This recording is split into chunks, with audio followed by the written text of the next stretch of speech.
L'Ukraine a retiré les chars américains Abrams M1A1 de la ligne de front, en partie en raison des tactiques russes avec les drones, ont déclaré des responsables du Pentagone.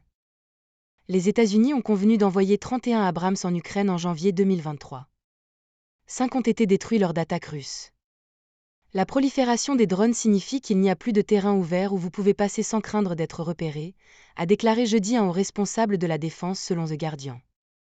Maintenant, il y a un moyen de le faire, a-t-il dit. Nous travaillerons avec nos partenaires ukrainiens et d'autres partenaires sur le terrain pour les aider à réfléchir à la manière de l'utiliser, dans ce nouvel environnement où tout est vu immédiatement. Les Ukrainiens n'ont pas adopté les tactiques qui auraient pu rendre les chars plus efficaces, a déclaré l'un des responsables de la défense américaine, tel que dans la guerre des armes combinées, pour laquelle une formation a été proposée par les États-Unis en Allemagne. Les forces russes ont subi de lourdes pertes en chars et en véhicules blindés en raison de la surveillance et des attaques très efficaces des unités de drones ukrainiennes.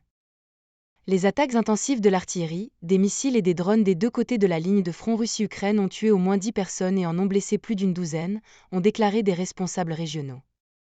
Les attaques russes ont tué au moins 6 personnes dans la région de Donetsk, ont déclaré des responsables ukrainiens. 4 personnes ont été tuées dans les parties de l'Ukraine sud et est occupée par la Russie, selon les autorités mises en place par Moscou.